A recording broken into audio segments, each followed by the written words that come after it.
1번 보시죠. 뭐 1번 무선통신 채널에서 발생되는 제한적 특성 주요 대응 방안.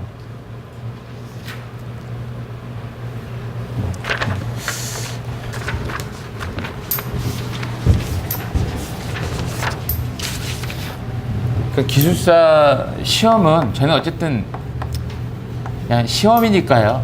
그죠? 자격증 시험이니까 이 문제에서 요구한 대로 그러니까 요구 사항을 정확히 써주시면 돼요. 근데 옛날하고 좀 트렌드가 바뀐 건 뭐냐면 옛날에는 일문일답이었거든요. 일문일답. 근데 지금은 일문 한 3답 이상이 되는 것 같아요. 3답. 3개 정도. 그러니까 문제 하나를 물어보면 답이 한 3개 정도 나오는 이런 식으로. 아니면은 뭐 하나 여러 가지 기술을 동시에 물어보든가 그런 것 같아요. 그러니까 이런 식으로 제한적 특성을 물어봤다면 최소한 4개 이상은 나와야 돼요. 4개. 이제 4개. 4개가 나와야, 그죠? 그래요. 저는 이제 답안지 어쨌든 3장은 써야 되니까 3페이지. 그래서 여기 일단 개요가 들어가면 되고요. 여기 이제 무선 채널에 대한 이제 그림이 들어가면 되겠죠. 여기서부터 제한적 특성 1, 여기 반 페이지, 2, 3, 4, 그리고 여기다 결론을 쓰시는 게 가장 이제 FM이죠. 물론 뭐 더 나열을 해도 좋지만 4개 정도면은 뭐 충분히 뭐 된다고 보거든요. 한 4점씩. 그럼 4개가 맞으면 이제 16점이 되는 거죠. 그러니까 가급적이면 여기 3페이지 이상을 쓰시는 거를 서술형은 좀 권장을 하는 게 좋을 것 같아요. 그게 맞아요. 제가 아까 쓰신 분 보니까 세 줄을 띄우신 분이 있더라고요. 이러시면 안 돼요. 거기 분명히 2줄을 띄우세요라고 써 있거든요. 끝하고 여기 2줄을 띄우세요 돼 있기 때문에 꼭 2줄을 그 이상 띄우시면 뭐 채점하는데 크게 상관은 없는데 2줄 띄우라고 했으면 2줄을 띄우는 게 맞습니다. 2줄을 띄우라고 하는 거니까. 제한적 특성. 그러니까 저희가 이 가장 시험에도 많이 나오는 게 그 무선통신 채널에 그러니까 유선하고는 좀 다르죠. 무선통신 채널은 그러니까 송신하고 수신하고 여기가 이제 무선통신 여기가 채널이 되는 거죠. 뭐 어떤 우리가 얘기하는 1번 채널, 2번 채널이 아니고 여기 무선이 왔다 갔다 하는 전체라고 보는 거죠. 전체. 무선에서만 생기는 여기 무선통신에서 생기는 채널 특성들이 있죠. 그래서 가장 대표적인 거는 대역폭이 여기가 무선이라고 했기 때문에 유선 대비로 비교하시는 게 가장 좋죠. 유선. 대역폭이 제한적이라는 거죠. 대역폭이 제한적. 설명은 이제 좀 다시 드릴게요. 대역폭이 제한적이라는 거고, 그 다음에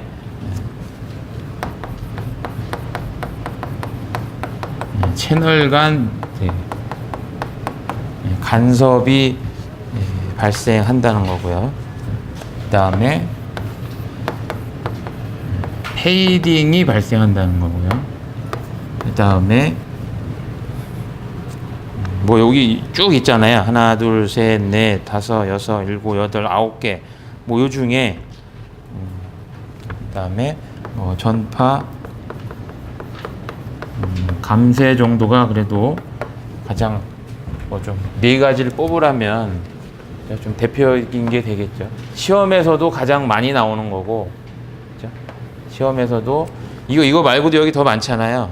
임펄스 잡음에 의한 가우시안 잡음, 그다음에 그 딜레이 스프레드, 그다음에 도플러 스프레드, 그다음에 회절에 의한 섀도잉 뭐 이런 것들이 여기서 쭉 생기는 이게 훨씬 더 많은데 그래서 대표적인 게 이 정도가 되는 거예요. 그래서 여기서 물어본 건 문제에서는 여기 이 특성이 되는 거죠.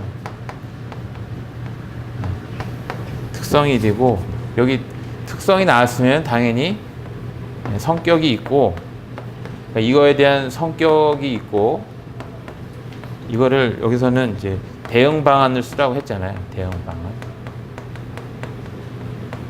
이런 식으로 하면 그렇죠? 뭐 충분히 반 페이지씩 쓰는 거는 문제가 안 되거든요. 이렇게 반 페이지씩.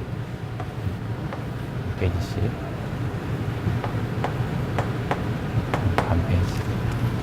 뭐 여기 표가 들어가도 상관없고요. 이렇게 반 페이지씩 쓰시면 그림은 뭐 이 그림 외에도 훨씬 더 많겠죠. 여기 뭐 섀도잉도 있고 회절파도 있고 반사파도 있고 뭐 여러 가지 현상들이 있으니까 그런 식으로 저는 대역폭이 재현되어 있다는 얘기는 어쨌든 여기 무선 채널 상에는 대역폭이 한계가 있잖아요. 내가 사용하는 대역폭은 정해져 있죠. 무선 통신에서 대역폭. 그러니까 제한적일 수밖에 없죠. 그래서 최근에는 이 대역폭을 늘리는 기술이 주로 많이 나오고 있잖아요. 대역폭을 늘릴 수 있는 기술이 꼭 중요하고 거기 교재에 보면 주파수 선택성이다라는 말이 주파수 선택적이다라는 말이 이 대역폭이 제한적이기 때문에 그렇죠?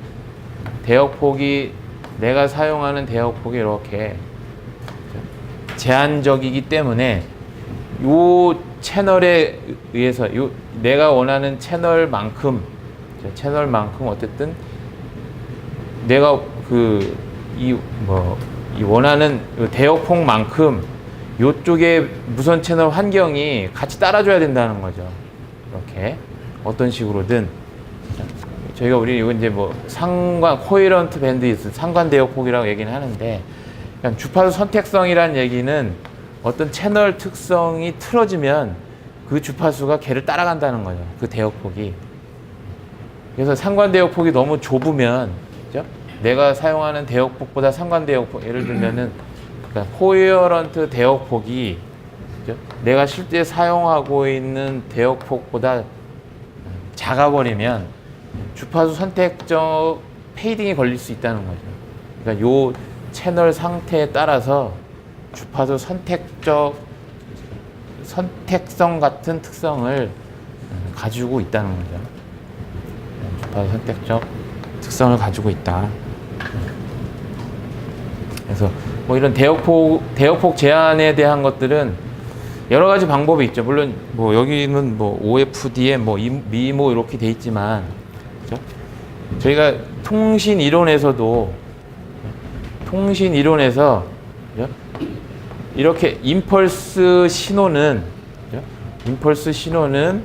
이 퓨리에 트랜스폼을 하면 주파수 측면에서는 굉장히 광대역 특성을 가지고 있잖아요.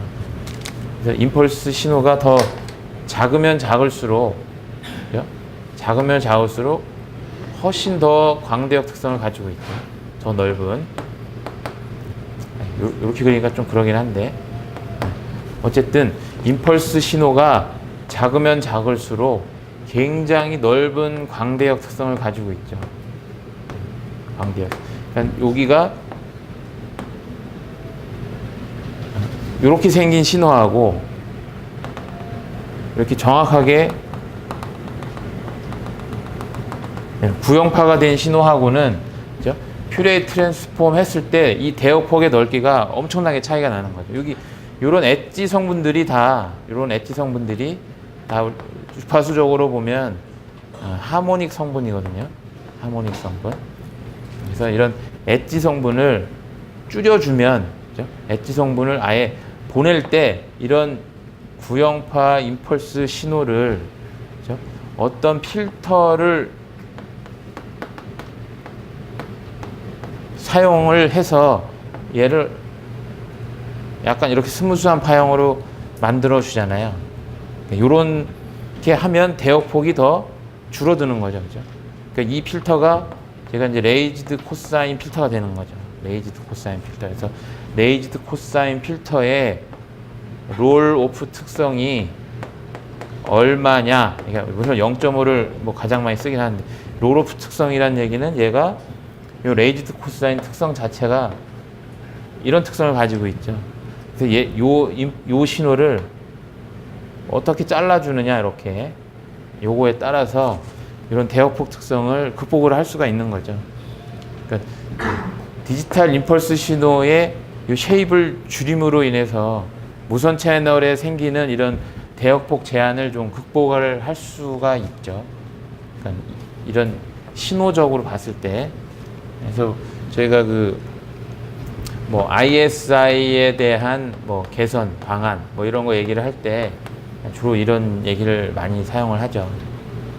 ISI라는 얘기가 두 신호가 겹쳐서 심볼 간에 겹쳐서 생기는 인터피어런스니까요. 그런 관점으로 좀 한번 생각을 좀 해보셨으면 좋겠고요. 그다음에 채널 간 간섭은 동일 채널 간섭이 있고, 그다음에 인접 채널 간섭이 있죠. 동일 채널. 동일 채널 간섭이라는 거는 내가 원하는 채널이 있고 같은 채널에 이렇게 간섭 신호가 들어오는 게 이게 동일 채널 간섭이고, 인접 채널 같은 경우는 내가 원하는 채널이 있고 요 옆, 그렇죠? 바로 옆에 얘가 1번 채널, 2번 채널이면 얘가 얘한테 이렇게 영향을 주는 게 인접 채널 간섭이 되죠. 그래서 실제로 얘보다는 얘가 훨씬 더 영향을 많이 주죠. 영향을. 그래서 어쨌든 저희가 CDMA 같은 경우는 전체가 동일한 주파수를 쓰기 때문에 동일 채널 간섭이 훨씬 더 아주 크리티컬하죠. 그래서 여기 동일한 채널이기 때문에 인접한 채널에 요 신호를 최소화 시켜주는 게 가장 중요하죠. 요 신호. 물론 OFDM도 그렇고 뭐 CDMA도 그렇고 물론 FDMA도 그렇고 같은 채널에 겹치지 않는 주파수를 사용하는 게 가장 중요하죠. 그래서 채널 간 간섭을 제어할 수 있는 거는 가장 원론적으로는 뭐 우리가 FDMA 시스템 같은 경우는 주파수 재사용 개수 K를 높게 해주면 되죠. 높게. 그러니까 주파수 재사용 개수 K란 얘기는 K가 이렇게 그리면 K가 3이다 그러면 여기 F1, F2, F3 그럼 다시 여기에 F1 이렇게 쓰는 게 K가 3이 되는 거죠. 그러니까 이렇게 얘하고 동일한 주파수를 쓰는 여기 주파수 재사용 거리 D는 루트 3 K의 R이니까요. 예. 그러니까 이 주파수 재사용 개수 K가 낮으면 동일 채널 간섭이 훨씬 더 민감해지는 거죠. 근데 주파수 재사용 개수가 크면 클수록 이 거리는 넓어지겠죠. 요 K가 요 안에 있으니까. 이렇게 루트 3 K R이니까요. 여기서 R은 요 반경이죠. 여기 반경. 여기가 반경. 요 R은 반경. 그러니까 요 R은 그죠? R이 크다는 얘기는 기지국의 전력 세기가 높다는 거죠. 기지국의 전력이 크면 클수록 셀 에어리어는 더 커지겠죠, 당연히. 근데 이게 크면 클수록 어쨌든 뭐 간섭으로는 영향이 더 큰 거니까요.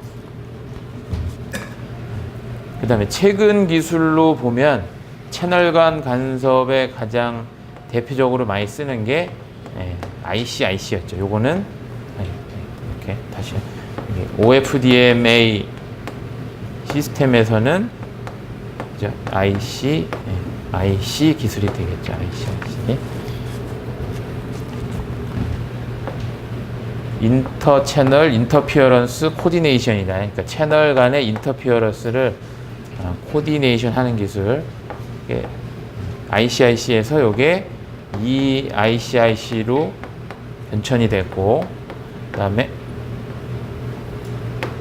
Future Enhanced ICIC 이렇게 지금 현재 요게 LTE 시스템에서 표준화가 됐었고, 얘는 LTE A에서 표준화가 됐었고, 얘는 뭐 지금 뭐라 그럴까요? 그냥 LTE 그냥 IMT 2020이라고 할까요? 뭐 절대적인 건 아닌데 어쨌든 점점 가면서 이렇게 가면 갈수록, 그죠? 이렇게 가면 갈수록 뭐가 증가되냐면 셀 내에 이런 소형 셀들이, 그죠? 소형 셀들이 계속 더 덴스해지는 거죠. 이렇게 있다가 얘가 더 작아질 수도 있겠죠. 더 이렇게 덴스해지는 거죠. 그래서 이런 원래 저희가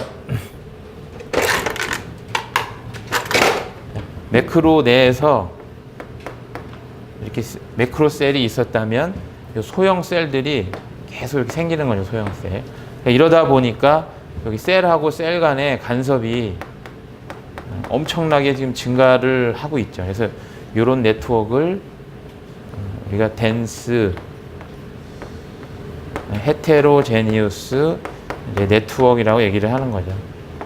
덴스 헤테로제니우스 네트워크. 그러니까 이런 셀이 작아지는 망에서는 요 셀 간의 간섭을 제어해주는 요 ICIC 기술이 지금 굉장히 높아지고 있죠. 여기.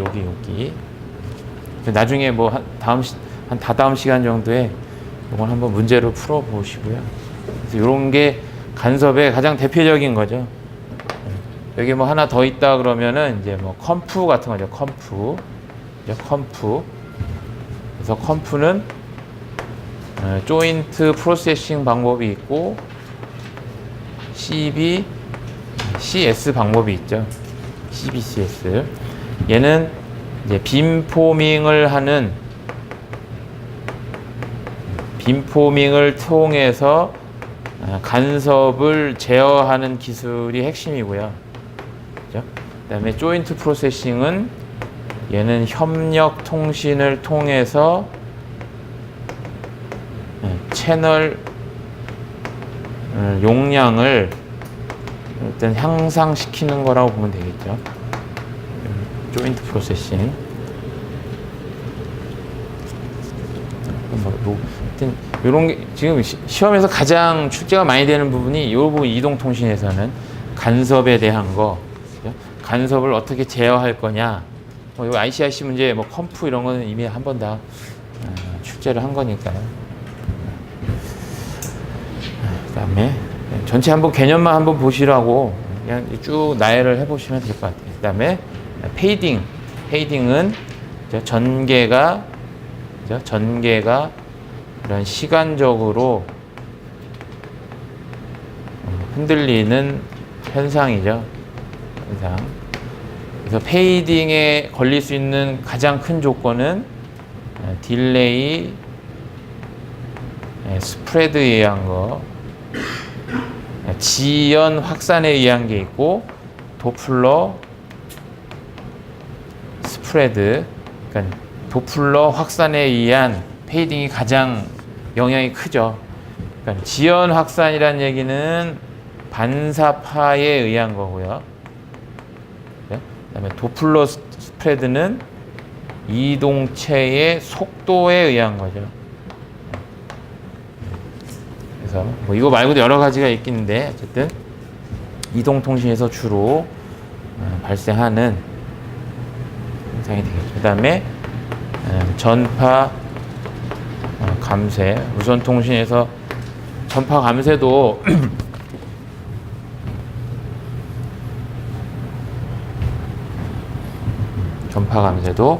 시험에 잘 나오는 부분 중에 하나죠. 전파 감쇄.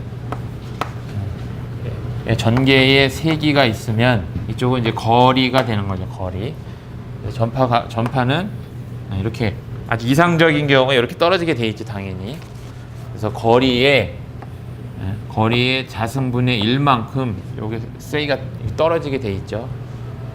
요거는 뭐 아주 아이디얼한 만약에 자유 공간에서의 전파 감쇄는 20 로그 람다분의 4파이 d dB가 되는 거죠. dB. 이렇게.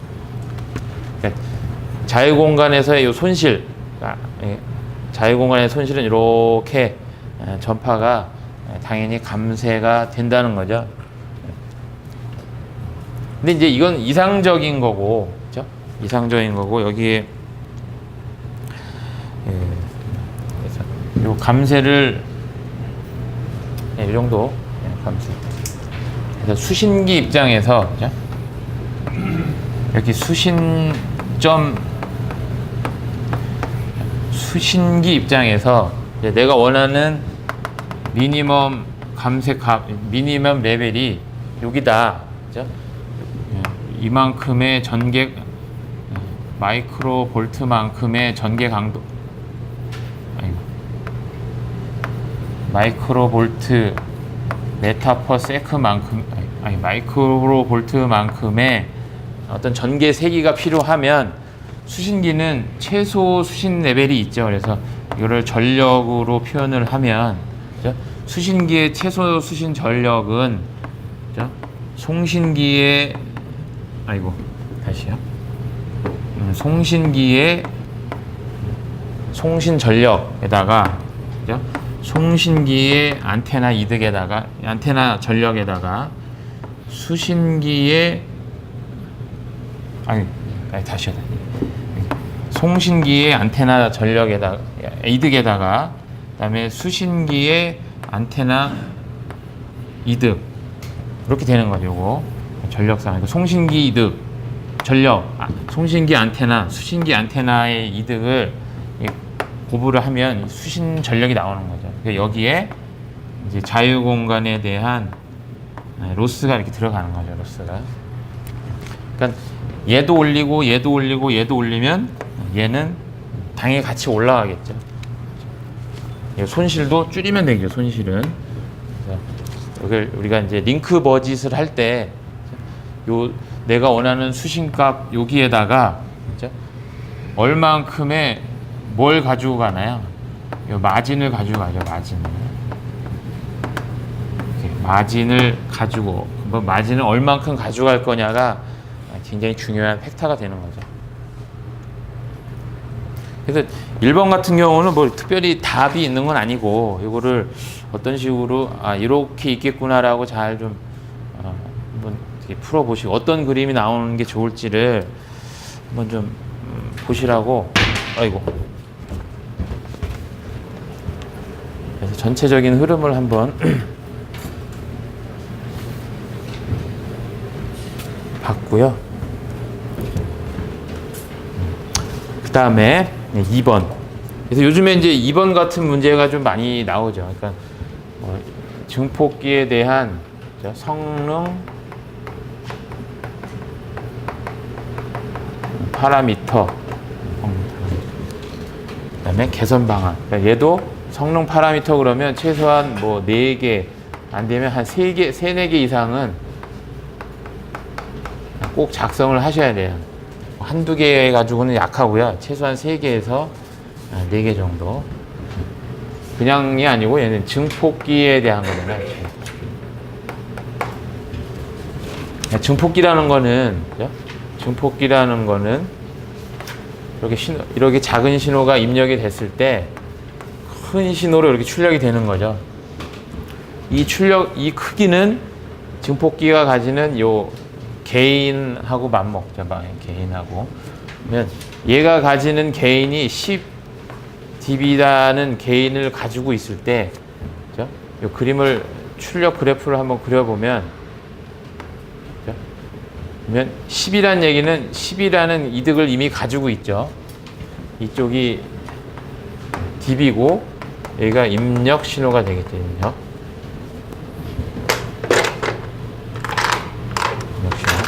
신호. 여기가 10dB점이고, 그렇죠? 요 입력 신호의 크기가 1이 들어올 2, 1, 2, 3, 4 이렇게 들어온다 그러면 1이면은 여기가 출력이 될 거고, 2면 여기, 3이면 여기, 4면 요런 식으로 이렇게 출력이 되겠죠. 그래서 이런 식으로. 그래서 입력이 1이냐 2냐 3이 들어오냐에 따라서 요 개인하고 더해서 여기가 11, 12dB, 13dB, 14dB 이렇게 나오겠죠. 근데 이상적으로 이렇게 증가하면 좋은데, 그렇죠? 이 증폭기라는 거는, 증폭기라는 거는 가장 큰 특징이 비선형적인 특징을 가지고 있다는 거죠.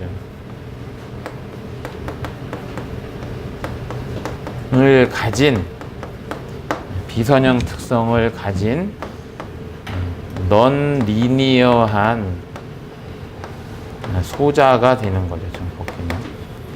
그래서 증폭기는 최대 출력점이라는 게 존재를 해요. 선형 구간에서. 이 선형 구간에서 최대로 나올 수 있는 이 점이 존재를 한다는 거죠. 증폭기. 그러니까 비선형 특성, 그러니까 넌리니어한 특성 때문에 이 신호가 세츄레이션이 되면, 어떤 신호가, 입력 신호가 계속 증가해서 세츄레이션이 되면, 세츄레이션 시 출력 신호는 이제 왜곡이 발생할 수밖에 없죠. 이런 게 이제 특징이 되는 거죠. 물론 뭐 더 많이 있겠지만, 그래서 이게 증폭기의 이제 가장 큰 특성인데, 그러면 과연 이런 특성을 이미 알고 있는데, 그러면 증폭기를 이 성능을 나타내는 파라미터가 뭐가 있냐라고 보면, 그죠?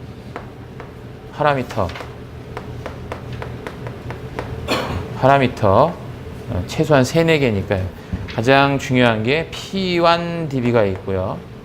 그 다음에 IMD가 있고, 그 다음에 ACLR이 있고, 그 다음에 IP3라는 게 있죠. IP3. 그 다음에 전력 효율이 있죠. 전력 효율. 전력 효율이 얼마고, IP3점이 얼마고, IMD가 얼마고, ACLR이 얼마고, IP3점이 얼마냐라는 게 이게 한 5가지 정도 되죠. 5가지. 뭐 이거보다 더 많을 수도 있는데, 그래서 시험에서는 이것도 나오고, 요것도 나오고, 요거까지 시험에 나왔었죠. 요 3가지가. 그래서 이거를 통으로 물어볼 가능성이 제일 높아요. 만약에 이렇게 각각은 나온 적이 있는데, 그래서 이게 통으로 증폭기 성능 파라미터가 뭐냐라고 물어볼 가능성이 제일 많죠. 이런 문제가 제일 좋죠. 답안 쓰기에는 딱 반 페이지 정도 쓰면 되니까. 이 그림은 뭐 좀 잘 판단해서 그리시면 되고요.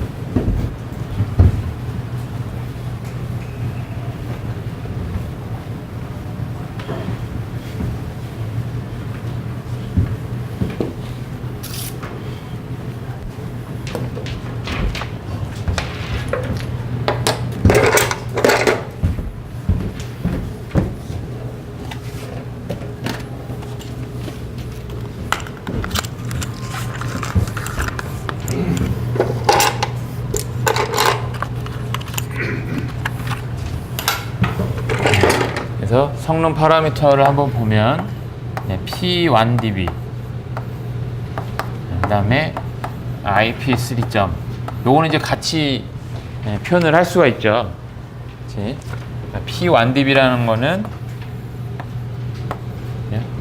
여기가 입력이고, 여기가 출력이고, 그래서 선형적으로 이렇게 증가하다가 세츄레이션이 되죠. 그러면 선형적으로 이렇게 가상의 선형점을 그리고, 여기서 선형점에서 1dB를 뒤로 백 한 점, 요 지점이 예, P1dB점이 되는 거죠. 예, P1dB. 그러니까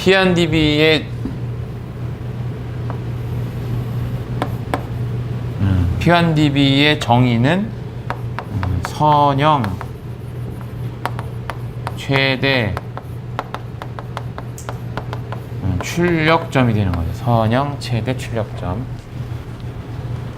그 다음에 IP3라는 거는, IP3는요, 여기서부터 시작하는 게 아니고, 여기, 한 3배 정도 되는 여기서부터 시작을 하는 거예요. 그래서 기울기가 3배로 증가를 해요, 이렇게.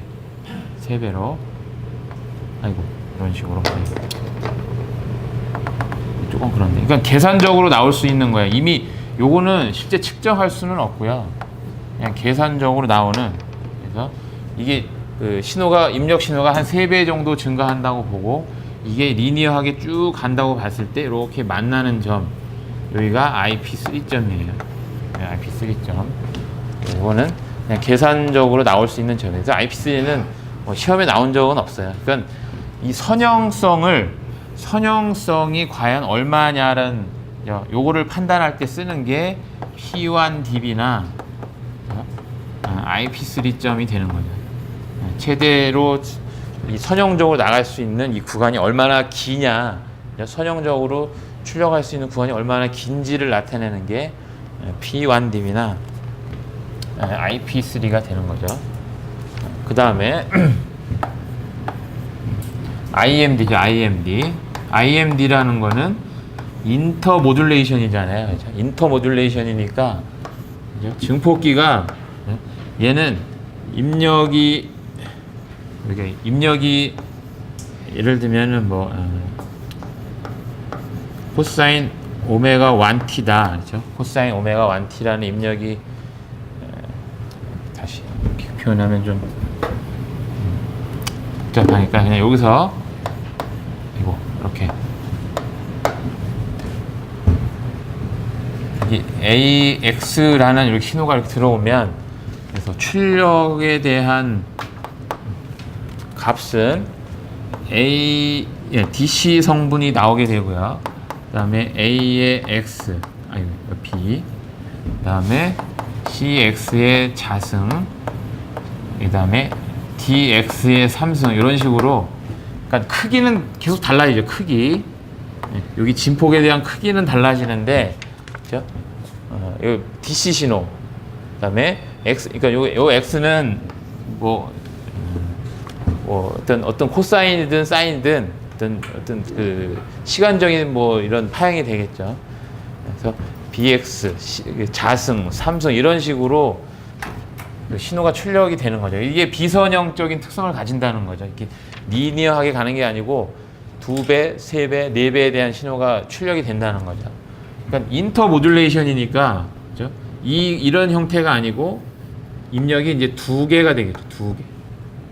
그러니까 2개가 들어왔을 때 상호 변조돼야 되니까, 입력이 하나 있을 때는 상호 변조에 대한 개념이 없어지죠.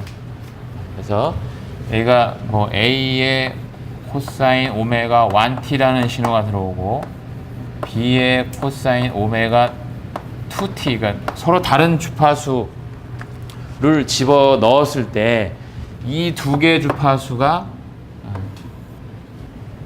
곱의 자승이 되고 곱의 삼승이 됐을 때 과연 어떤 현상이 나오느냐라는 거죠. 그래서 코사인을, 그렇죠? 코사인 오메가 1t하고 코사인 오메가 2t하고를 자승한 신호도 나올 거고, 그렇죠? 코사인 오메가 1t, 코사인 오메가 2t가 삼승한 신호들이 4승, 5승, 6승, 7승 이런 신호들이 계속 나오는 게 비선형적인 특성을 가진다는 거죠. 그래서 요 자승에 대한 거를 풀어보면, 그죠? 삼각함수 공식에서 자승에 대한 걸 풀어보면 오메가 1 더하기 오메가 2 신호하고 오메가 1 마이너스 오메가 1 신호, 이런 신호가 나온다는 거죠. 더 큰 거에서 작은 거니까요. 그러니까 주파수적으로 2개를 더한 신호도 나오고 2개 높은 데서 하나를 뺀 신호도 나온다는 거죠. 그 다음에 삼승에 대한 걸 풀어보면, 이것도 오메가 1에 대해서 오메가 2 신호도 나오고, 오메가 2 마이너스 오메가 1 신호도 나오고, 이 오메가 1에서 오메가 2를 뺀 신호도 나오고, 이 오메가 2에서 오메가 1 신호를 뺀 신호도 나온다는 거죠. 이렇게 3승에 의해서는 요거. 그래서 스펙트럼을 그려보면, 스펙트럼을 이렇게 주파수적으로 그려보면, 여기 오메가 1하고 오메가 1하고 오메가 2 신호가 이렇게 들어가죠. 그러면 증폭기의 비선형성에 의해서 두 신호가 상호 변조되는 거잖아요. 그러니까 여기 2차 함수에 대한 거는 두 개를 더한 신호니까 여기에 하나가 나올 거고요. 오메가 1 더하기 오메가 2 신호. 두 개를 뺀 신호가 나오니까 여기에 하나 나오겠죠. 그래서 오메가 2에서 오메가 1을 뺀 신호가 나오는 거죠. 그러니까 너무 이게 여기 사이 갭이 크기 때문에 2차 항에 걸리는 문제점은 크게 없어요. 근데 문제는 요거죠, 요거. 3차 항에도 요거는 발생을 하죠. 요거 같은 경우는 요거의 2배에서 얘를 뺀 거, 여기에 하나 나오고, 요거의 2배에서 얘를 뺀 거여서 여기에 하나 나오는 거죠. 바로 인접하게 이렇게 나온다는 거죠. 그러니까 요렇게 봤을 때는 요 신호가 얘한테 영향을 준다는 거잖아요. 그렇죠? 그래서 인터모듈레이션 돼서 뭔가 새로운 신호가 발생을 했는데 얘가 내 신호한테 뭔가 영향을 주기 때문에 문제가 된다. 이게 IMD가 되는 거죠. 그래서 제일 좋은 방법은 얘를 이렇게 필터로 이렇게 잘라내는 방법이죠. 필터로. 그래서 밴드패스 필터를 이용을 해서 요 옆에 뜨는 거를 탁 자르고 이렇게 쉐입이 아주 완벽한 밴드패스 필터를 사용을 하면 되는데, 문제는 입력 신호가 계속 커졌을 때, 그렇죠? 세츄레이션 이상 신호가 들어오면, 그렇죠? 이상 신호가 들어오면 얘들이 이만큼씩 커진다는 거죠. 이렇게. 그러면 인터모듈레이션 된 이상한 신호가 얘한테 서로 영향을 준다는 거죠. 그래서 IMD는 이 증폭기에서 IMD는 최대한 낮게 이렇게 잡는 게 좋다는 거죠. 그래서 요 3차 항에 의해서 생기는, 그래서 IMD의 키워드는 비선형적인 특성의 3차 항에서 생기는 임접 주파수 채널이 본인 채널에 영향을 주는 거, 이게 이제 IMD가 되는 거죠. 그러니까 IMD라는 얘기는 그러니까 여기 선형 구간에서는 크게 상관이 없어요. 근데 비선형 구간에 딱 들어갔을 때 요 IMD, 그러니까 인터모듈레이션 된 신호가 굉장히 쭉 커지기 때문에 그 영향이 많다는 거죠. 그러니까 가장 좋은 건 이 선형 구간을 늘리는 게 좋겠죠. 늘리면 당연히 이것도 개선이 가능하겠죠. 그 다음에 ACLR이죠. ACLR이 있고 PR이라고 있는데 요거는 거의 똑같다고 보시면 돼요. ACLR. 그러면 어드저스트 채널 리키지예요. 어드저스트 채널 파워고. 그러니까 이런 개념으로 보시면 돼요. 그러니까 내가 보내고자 하는 송신기 파워가 이만큼인데 어드저스트 채널이니까 인접 채널, 여기에 바로 이렇게 인접 채널이 원래는 이게 존재한다는 거죠. 근데 인접 채널에 요거의 인접 채널 요 옆에 이 증폭기가 여기 바닥부터 이렇게 가면 좋겠지만 실제적으로 뭔가 노이즈 성분이 이렇게 탄다는 거죠. 이렇게 노이즈 성분이. 그러니까 인접 채널에 생기는 요 노이즈는 낮을수록 좋겠죠. 그래서 여기 센터 캐리어부터 여기 노이즈 여기까지 여기 요 차이가 클수록 좋은 거죠. 그러니까 여기 인접 채널의 노이즈 레벨은 낮을수록 좋겠죠. 당연히 높으면은 영향을 주는 거니까 옆에. 그래서 얘는 단위가 이제 DBC죠. DBC 캐리어 단위. 여기서 요 차이가 얼마가 되느냐. 그러니까 이것도 어쨌든 여기 인접 채널의 노이즈 성분이 얼마나 높으냐 낮으냐도 여기 이 선형성에 의한 거 여기서 이제 대부분 판단을 할 수가 있죠. 그 다음에 지난번 시험에 나온 게 이제 효율이죠. 효율, efficiency, 효율. 증폭기에서 효율이란, 그죠? 효율이란 얘기는 이제 뭐 안테나에서도 효율이란 말이 있고, 그죠? 또 증폭기에도 효율이란 말이 있죠. 네? 안테나에서 증폭기. 그러니까 안테나에서의 효율은, 그죠? 어떤 신호가 안테나로 이렇게 입력이 됐을 때 안테나 자체가 가지고 있는 이런 고유 저항, 방사 저항이라는 게 있죠. 방사 저항. 그러니까 얘의 안테나의 방사 저항이 얼마냐 좋고 나쁘냐. 그리고 이 방사 저항을 방해하는 이 손실 저항의 크기가 얼마나 낮으냐. 요 차이 가지고 나타내는 게 안테나 효율이죠. 그래서 뭐 안테나 효율은 이런 식으로 많이 하니까 만약에 방사 저항, 라디에이션 되는 방사 저항에다가 저항의 손실값, 그다음에 이렇게 라디에이션. 그러니까 방사되는 저항은 안테나 자체가 가지고 있는 방사 저항이에요. 그냥 이 안테나에 얼마큼 방사가 잘 되느냐를 나타내는 거고, 이 손실 저항은 이 안테나가 가지고 있는 방해 저항이 되는 거죠. 방해. 그러니까 얘가 만약에 제로다 그러면 효율은 100%가 되겠죠. 100%. 근데 이게 제로가 될 수는 없죠. 그래서 손실 저항을 낮추는 게 여기 안테나 효율을 증가시킬 수 있는 이제 방법이 되죠.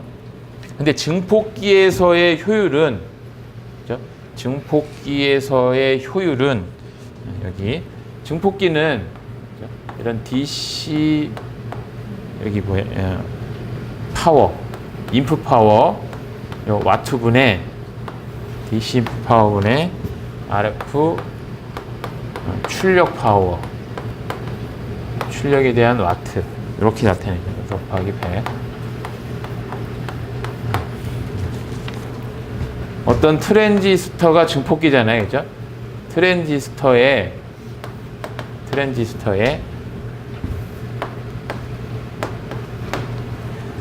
여기가 이제 이렇게 입력이 들어가면 트랜지스터에 여기다가 DC 전력을 집어넣죠. 이 전력을 넣어서 이 전력 값에 의해서 여기에 걸리는 이 바이어스 포인트가 얼마냐에 따라서 이 증폭기의 이 출력 값이 결정이 되죠. 그래서 이 전력을 DC 파워를 얼마나 넣었는데 그거 대비 RF 출력이 얼마가 나오느냐가 이 증폭기 효율이죠. 증폭기 효율. 근데 만약에 이걸 많이 넣는데도 불구하고 RF 출력이 안 나온다 그러면 얘는 다 열로 방사가 되는 거죠. 열로. 얘 자체에 발생하는 열도, 얘가 자체로 발생하는 열도 이 DC 파워에 의해서 생기는 열이기 때문에, 그죠?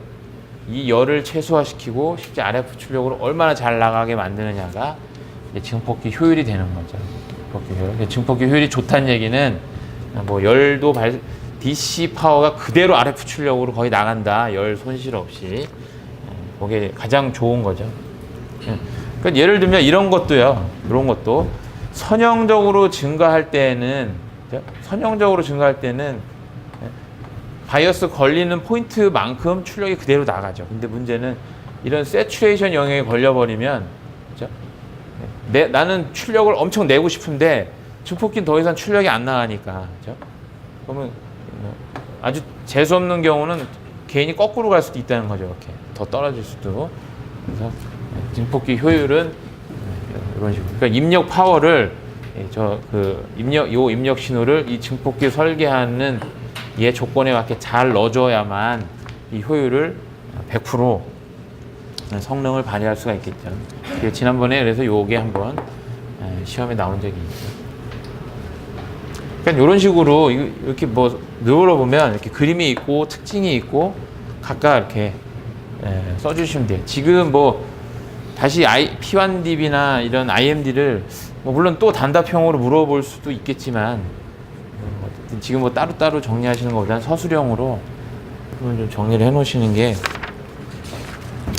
좋을 것 같아서 정리를 해봤습니다.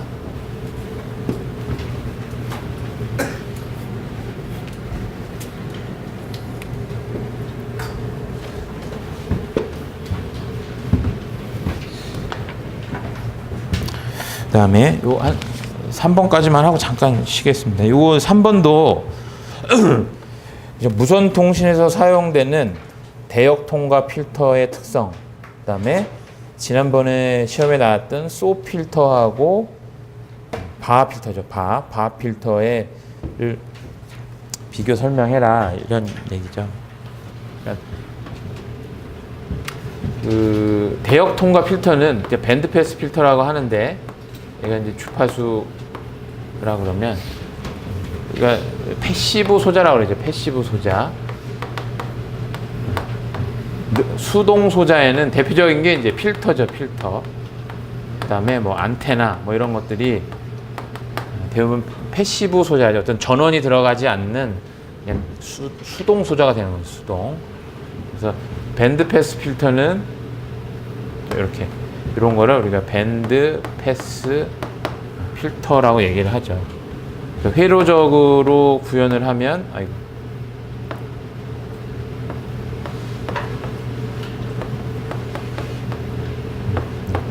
이런 식으로 구현되는 게 이제 밴드 패스 필터가 되는 거죠. 그러니까 밴드 패스 필터란 내가 원하는 대역만 딱 통과시키는 거죠. 내가 원하는 대역만 통과를 시키는데, 그죠? 가장 이상적인 밴드 패스, 그러니까 예를 들면 890메가에서 910메가헤르츠만 딱 통과를 시키고 싶다. 그러면 이렇게 탁, 여기가 810메가, 아니 890메가, 여기가 910메가, 이렇게 주파수적으로 이런 필터라면 아주 이상적인 필터가 되겠죠. 근데 이런 필터는 구현하기가 어렵죠. 구현하기가. 그래서 이 밴드 패스 필터는 어떤 특성을 가지고 있냐면, 이렇게 이런 요거를 저희가 이제 스커트 특성이라고 얘기를 해요. 스커트 특성. 스커트 특성을 가지고 있고요. 내가 대역을 통과되는 대역에는 여기 리플이 존재를 해요. 이렇게 딱 리니어하지 않고 이렇게 리플이 존재를 해요.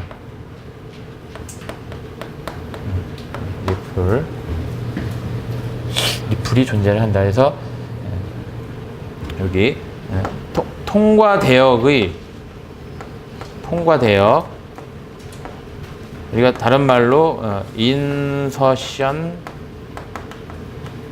로스라고 해요. 인서션 로스. 그러니까 통과 대역의 요 리플률, 이게 가장 중요한 팩터죠.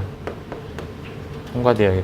그러니까 이 리플이라는 얘기는 통과 대역이 이렇게 리니어한데 어느 대역은 더 높고 어느 대역은 낮고 그러면 이 개인의 차이가 날 수 있잖아요. 그래서 이 리플 특성, 인서션 로스, 다른 말로 뭐 S 파라미터로 보면 이제 S21이 되겠죠. S21. 통과 대역이니까 이게 가장 중요하고요. 그 다음에 요 스커트 특성을 다른 말로 어테뉴에이션이라고 해요. 어테뉴에이션. 감쇄죠, 감쇄. 어테뉴에이션이라는 얘기는 내 대역은 일정하게 나오지만 필요 없는 대역은 완전히 딱 잘라버리는 거니까요. 그래서 감쇄라는 표현을 많이 쓰거든요. 근데 이렇게 그 구형파처럼 나올 수는 없고, 이런 어테뉴에이션 특성을 가지고 있죠. 그래서 이런 어테뉴에이션, 감쇄 특성을 가지고 있다.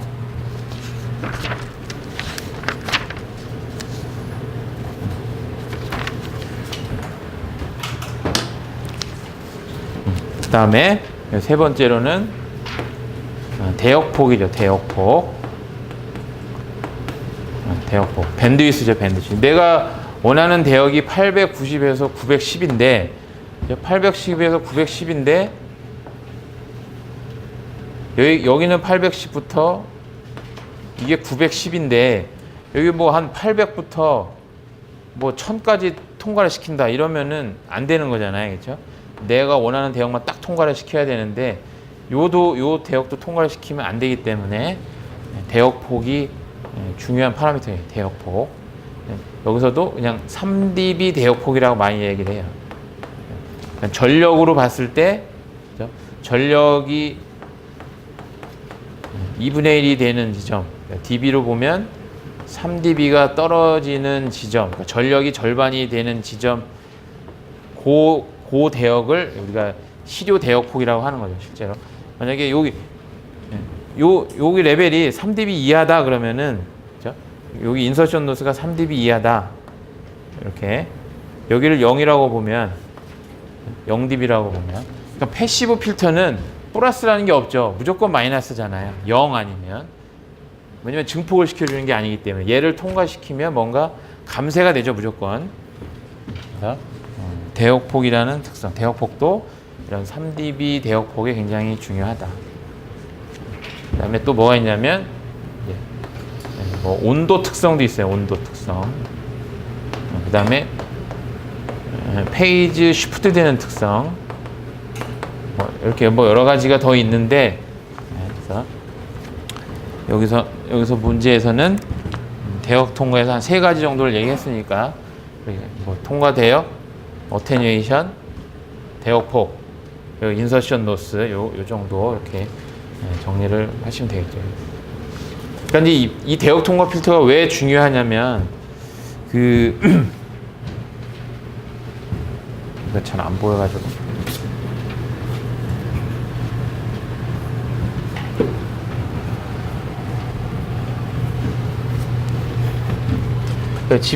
이번에 나온 이게 뭐 소하고 이 몇 회였죠? 110회니까 아주 최근에 나온 거니까 바 필터라는 게, 그죠? 서페이스 어쿠스틱이고 벌크 어쿠스틱이거든요. 그러니까 기존에 얘도 다 밴드 패스 필터인데, 그죠? 소 형태냐 바 형태냐. 얘는 3G 정도에서는 소 형태가 가장 좀 좋은 시스템이었는데, 그죠? 4G나 5G로 갈수록, 그죠? 더 어떤 특성이 요구가 되냐면 더 낮은 어테뉴에이션 특성이 필요하다는 거예요. 더 낮은 어테뉴에이션 특성. 그리고 작은 사이즈. 왜냐면 우리가 그냥 휴대폰을 이렇게 봤을 때요, 그죠? 휴대폰을 딱 봤을 때 여기에 보면은 이제 LTE가 들어가죠. LTE 시스템이 들어가는데 기본 4밴드 정도 들어가잖아요. 4밴드 800, 900, 1800, 2100, 뭐 1900도 들어간다 그러면 기본 5밴드가 들어가는 거예요. LTE 시스템만. 그러면 얘네들을 이 한정된 사이즈 안에 집어넣으려면, 그렇죠? 이 밴드 간에 완벽하게 이렇게 아이솔레이션을 시키거나 이 사이즈가 작지 않으면은 이거를 만들기가 굉장히 쉽지 않다는 거죠. 그리고 여기에 또 뭐가 들어가나요? 여기에 GPS 들어가죠. 그 다음에 와이파이 들어가죠. 그죠? 와이파이. 또 뭐 있죠? 블루투스 들어가죠. 그다음 요즘에 또 뭐가 있을까요? 하여튼 네? 뭐 저 NFC도 뭐 기본 탑재되죠. 그러니까 이런 식으로 자기 대역만 딱 통과시키지 않으면 다 간섭 성분들이에요. 이러다 보니까 이게 이 밴드 패스 필터가 작으면서 아주 어테뉴에이션이 샤프한 이런 요구 조건들이 생길 수밖에 없는 거죠. 그래서 기존에 우리가 밴드 패스 필터는, 그렇죠? 이 공진기잖아요. 공진기. 공진기를 어레이를 하면 이 밴드 패스 필터가 나오는데 가장 많이 썼던 게 그냥 유전체.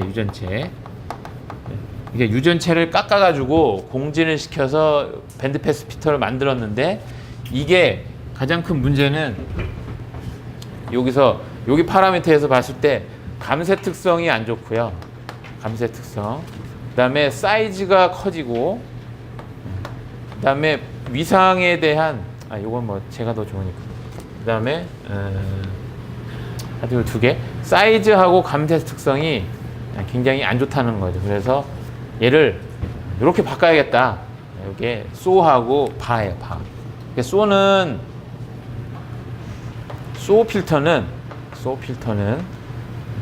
여기 나온 것처럼 그냥 이게 참 용어가 어려운데요. 표면 뭐 탄성파 필터라고 하죠. 표면 탄성파 필터. 그래서 이 톱니처럼 생겼어요. 톱니처럼 이렇게 이런 식으로. 근데 뭐 이건 중요한 게 아니고 소 필터는 어떤 이런 유전체를 이용하는 게 아니고 어떤 그 얘 앞전 효과를 이용한 신호에 앞전 효과를 이용해서 여기가 입력이 있으면 이쪽이 출력이 있어요. 출력. 그래서 신호가 여기 표면을 어떤 이렇게 진동하면서 가는 뭐 형태는 이렇게 톱니 소처럼 생겼는데 실제로 필터를 설계할 때 이런 형태로 설계를 하거든요. 그래서 입력이 있으면 출력에 대해서 요 표면 탄성에 대한 앞전 효과를 이용해서 만든 게 소인데 얘의 가장 큰 장점은 이제 사이즈고요. 사이즈고 감쇄 특성이 굉장히 좋아요. 어테뉴에이션 특성이. 어테뉴에이션. 그러니까 기존의 유전체 필터가 이런 특성을 가졌다면, 그죠? 요 소 필터는 거의 이 정도? 사이즈도 절반으로 줄일 수 있으면서 이렇게 굉장히 좋은 특성을 가졌었죠. 근데 5G로 가면서 얘를 더 사이즈를 줄이고 더 좋게 만들어야 될 목표가 생긴 거예요. 그래서 얘는 이제 벌크 어쿠스틱 웨이브. 벌크 어쿠스틱 웨이브.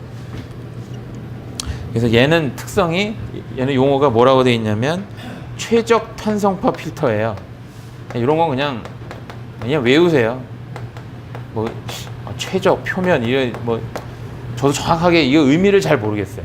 어쨌든 얘는 표면 탄성파, 얘는 최적 탄성파 필터인데 얘하고 틀린 점은 뭐냐면 얘는 입력이 이렇게 있는데 얘는 입력이 이게 위에 있고 이렇게 아래에 있다는 거예요. 아래. 입력 출력이 있는 게 아니고 입력이 이렇게 상부에 있으면 출력이 하부에 있다는 얘기거든요. 여기 구조는 똑같을 거고요. 그러니까 이렇게 만들면서 더 좋은 건 뭐냐면 사이즈를 줄일 수 있다는 거예요. 사이즈에 대한 메리트가 굉장히 있다. 그래서 지금 뭐 이런 게 만드는 게 뭐 쉽지는 않겠죠. 이런 것들이. 어쨌든 5G로 가면서 이런 밴드패스 필터가 많이 필요하고 당연히 간섭을 제어하기 위해서 이런 스커트 특성, 어테뉴에이션 특성이 점점 좋아져야 되겠구나라는 개념만 있으시면 돼요. 그러니까 대역 통과 필터에 대한 개념하고 얘네들이 왜 중요하고 이것들을 더 작고 감쇄 특성이 더 좋게 만들어야 되는 이유. 요것만 봐도 알 수가 있잖아요. 그죠?